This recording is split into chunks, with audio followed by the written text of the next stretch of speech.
ఈ రోజుల్లో ప్రపంచవ్యాప్తంగా జరుగుతున్న విపత్తులను చూస్తుంటే మన భూమికి ఏదో భయంకరమైన జబ్బు చేసిందని ఎవ్వరికైనా అర్థమైపోతుంది. ఒక్కసారి యూరప్ దేశాల వైపు చూడండి. ఆకాశం మొత్తం ఎర్రగా ఒక అగ్నిగుండంలా మారిపోయింది. పెద్ద పెద్ద అగ్ని ప్రాకారాలు వందల అడుగుల ఎత్తులో లేస్తూ అడవులను, ఊర్లను మింగేస్తున్నాయి. ఫ్రాన్స్, స్పెయిన్ లాంటి దేశాల్లో పరిస్థితి ఎంత దారుణంగా ఉందంటే వార్తా ఛానల్స్ దీన్ని అపోకలిప్టిక్ అంటే యుగాంతపు దృశ్యాలు అని వర్ణిస్తున్నాయి. దాదాపు 2,50,000 మంది ప్రజలు తమ ఇళ్లను వదిలేసి ప్రాణాలు అరచేతిలో పెట్టుకుని పారిపోయారు. సెలవుల కోసం సంతోషంగా ఎంజాయ్ చేయడానికి వెళ్లిన లక్షలాది మంది టూరిస్టులు భయంతో వెనక్కి పరుగులు తీస్తున్నారు. ఒక్కసారి ఆ నంబర్స్ వెనుక ఉన్న నిజమైన మనుషుల గురించి ఆలోచించండి. దశాబ్దాలుగా కష్టపడి కట్టుకున్న ఇల్లు కళ్ల ముందే కాలిపోతుంటే మళ్ళీ నేను ఈ ఇంటిని చూస్తానో లేదో అని ఏడుస్తూ కార్లలో పారిపోతున్న వృద్ధులను, కుటుంబాలను ఊహించుకోండి. మనిషికి ఎంత గర్వం ఉన్నా ఇలాంటి అగ్ని ప్రమాదాల ముందు అగ్నిమాపక సిబ్బంది సైతం చేతులెత్తేస్తున్నారు. ఈ భయంకరమైన దృశ్యాలు చూస్తున్నప్పుడు మనకు బైబిల్ ప్రవచనాలు కళ్ల ముందు నెరవేరుతున్నట్లు అనిపించక మానదు. అయితే ఇక్కడ మనం ఒక విషయాన్ని చాలా స్పష్టంగా అర్థం చేసుకోవాలి. ఈ అడవి మంటలు చూసి ఇదే యుగాంతం, రేపే ప్రపంచం అంతమైపోతుంది అని మనం భయపడాల్సిన అవసరం లేదు. ఎందుకంటే ఇలాంటి మంటలు చరిత్రలో చాలాసార్లు జరిగాయి. దీని వెనుక స్పష్టమైన సైంటిఫిక్ కారణాలున్నాయి. సైంటిస్టులు ఏమంటున్నారో తెలుసా? ఈ సంవత్సరం యూరప్లో విపరీతమైన వర్షాలు పడ్డం వల్ల చెట్లు, పొదలు విపరీతంగా పెరిగాయి. ఆ వెంటనే ఊహించని విధంగా ఎండలు మండిపోయాయి. దీనిని ఫ్లాష్ డ్రౌట్స్ అంటారు. దాంతో ఆ పెరిగిన చెట్లన్నీ ఎండిపోయి అగ్నికి ఆహారంగా అంటే ఫ్యూయల్గా మారిపోయాయి. పైగా పల్లెటూళ్లలో వ్యవసాయం చేసేవాళ్లు తగ్గిపోయి ఆ పొదలను శుభ్రం చేసేవాళ్లు లేక చిన్న నిప్పురవ్వ పడినా అది భయంకరమైన దావానళంగా మారుతోంది. ఒక క్రైస్తవుడిగా మనం సైన్స్ను ఎప్పుడూ వ్యతిరేకించాం. అగ్ని ఎలా పుడుతుంది, దానికి ఆక్సిజన్, వేడి, ఇంధనం కావాలి, ఇదంతా సైన్స్. కానీ వినండి, సైన్స్ ఈ ప్రమాదం ఎలా జరిగిందో మాత్రమే చెప్పగలదు. కానీ బైబిల్ ఈ ప్రపంచం ఎందుకిలా భయంకరంగా మారుతుందో చెబుతుంది. ఆ మంటలకు కారణం వాతావరణ మార్పులే కావచ్చు, కానీ దాని వెనుక ఉన్న అసలు సత్యమేమిటంటే ఈ ప్రపంచం తన సమతుల్యతను కోల్పోయింది. ఈ సృష్టి తీవ్రమైన వేదనలో ఉంది. లూకా సువార్త 21వ అధ్యాయం 25 నుండి 26 వచనాలలో యేసుప్రభు ఏమన్నాడో తెలుసా? భూమి మీద జనాలకు భయం కలుగుతుంది, లోకానికి ఏమి జరగబోతోందో అని మనుషులు ప్రాణాలు విడుస్తారు అన్నాడు. అలాగే మత్తయి సువార్త 24వ అధ్యాయంలో యుద్ధాలు, కరువులు, భూకంపాలు వచ్చినప్పుడు అవి వేదనలకు ప్రారంభం అంటే బిగినింగ్ ఆఫ్ బర్త్ పెయిన్స్ అన్నాడు. ఈ ప్రసవ వేదన అనే పదాన్ని ఎందుకు వాడాడో తెలుసా? ఒక స్త్రీకి ప్రసవ వేదన ఎలా వస్తుంది? మొదటిగా నెమ్మదిగా మొదలవుతుంది. సమయం దగ్గర పడే కొద్దీ నొప్పుల తీవ్రత పెరుగుతుంది. వాటి మధ్య గ్యాప్ తగ్గుతుంది. ఈరోజు భూమికి కూడా అదే జరుగుతోంది. ప్రతి తుఫాను, ప్రతి అగ్ని ప్రమాదం ఒక ప్రవచన నెరవేర్పు అని మనం తేదీలు ఫిక్స్ చేయకూడదు. కానీ ఈ భూమి తన అంతం వైపు వేగంగా పరుగెడుతోందని దేవుడు మనకు హెచ్చరికలిస్తున్నాడు. గతంలోలాగా ఈ రోజుల్లో విపత్తులు ఒకే చోట ఆగిపోవడం లేదు. ఈరోజు మన ప్రపంచం అంతా టెక్నాలజీతో కనెక్ట్ అయ్యింది. స్పెయిన్లో అడవులు కాలిపోతే ప్రపంచవ్యాప్తంగా ఆహార ధరలు పెరిగిపోతున్నాయి.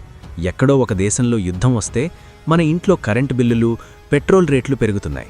ఎక్కడో ఒక ఫైర్ యాక్సిడెంట్ జరిగితే కోట్లాది మంది తమ ఫోన్లలో ఆ భయంకరమైన దృశ్యాలను లైవ్లో చూస్తూ వణికిపోతున్నారు. టెక్నాలజీ వల్ల భయం అనేది సెకండ్లలో ప్రపంచం మొత్తాన్ని కమ్మేస్తోంది. రోమా పత్రిక 8వ అధ్యాయంలో అపోస్తలుడైన పౌలు ఒక అద్భుతమైన మాట చెప్పాడు. సృష్టి యావత్తు ఇదివరకు ఏకగ్రీవంగా మూలుగుచూ ప్రసవ వేదన పడుచున్నది, క్రియేషన్ ఈజ్ గ్రోనింగ్ అని. దేవుడు మొదటగా ఈ భూమిని సృష్టించినప్పుడు అది అత్యంత సుందరంగా ఉంది.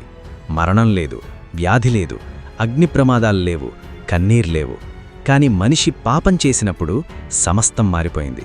నేల శపించబడింది, సృష్టి పాడైపోయింది. ఈరోజు మనం చూస్తున్న అందమైన సముద్రమే ఊర్లను ముంచేస్తోంది. పచ్చని అడవే కాలి బూడిదైపోతోంది. ఒక ఇల్లు కాలిపోయినప్పుడు ఆ కుటుంబం మాత్రమే కాదు, ఈ భూమి కూడా ఏడుస్తోంది, మూలుగుతోంది, గ్రోనింగ్. కానీ ఇక్కడొక పెద్ద సమస్య ఉంది.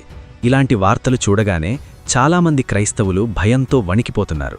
రాత్రులు నిద్రపోకుండా పదే పదే భయంకరమైన వీడియోలు చూస్తూ పానిక్ అవుతున్నారు. యూట్యూబ్లో ఏది పడితే అది చూస్తూ క్రీస్తు విరోధి ఎక్కడున్నాడు, వాడి ముద్ర ఏంటి, వాడు ఫలానా దేశపు అధ్యక్షుడా అంటూ అనవసరమైన కాన్స్పిరసీల చుట్టూ తిరుగుతున్నారు. ప్రియులారా, దేవుడు మనకి ఈ ప్రవచనాలిచ్చింది భయపడి దాక్కోవడానికి కాదు. యేసయ్య లూకా 21:28లో ఏమన్నాడో తెలుసా?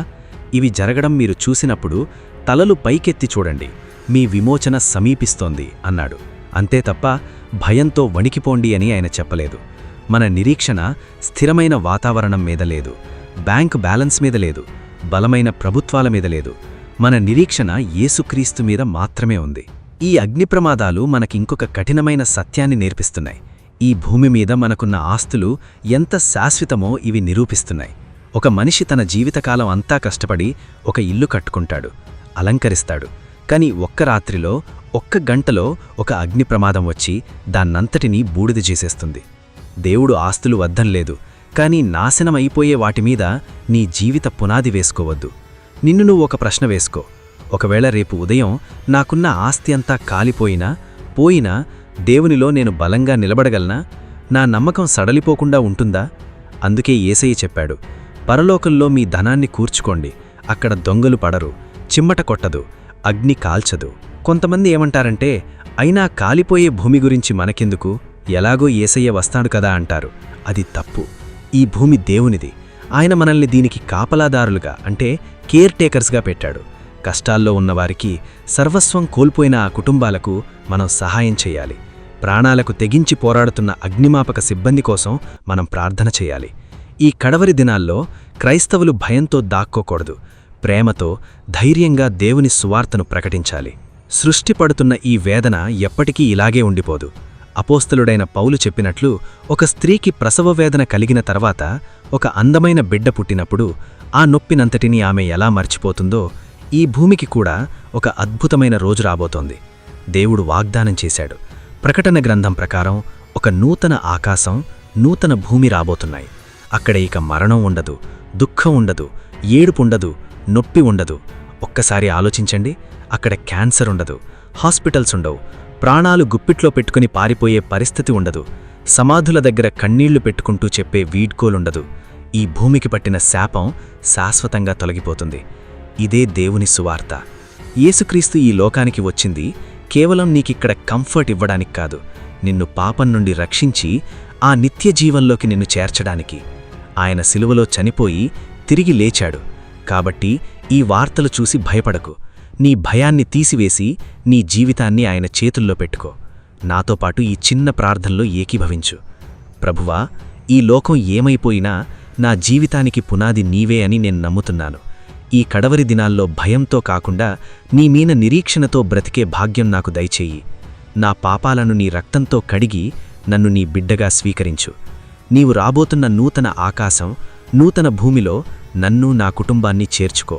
ఎల్లప్పుడూ మెలకువగా ఉండి ప్రార్థించే ఆత్మను నాకు దయచెయ్యి. యేసునామంలో ప్రార్థిస్తున్నాను. ఆమేన్. నా ప్రియ సహోదరీ సహోదరుడా, దేవుని రాకడ కొరకు మీరు నిరీక్షిస్తూ ఆయన వాగ్దానం మీద నమ్మకముంచితే కామెంట్స్లో లార్డ్ ఐ యామ్ రెడీ, యేసయ్యా నేను సిద్ధంగా ఉన్నాను అని టైప్ చేయండి. భయపడకండి, తలలు పైకెత్తి చూడండి, రాజు రాబోతున్నాడు. God bless you. Strength in grace. It's all about Jesus.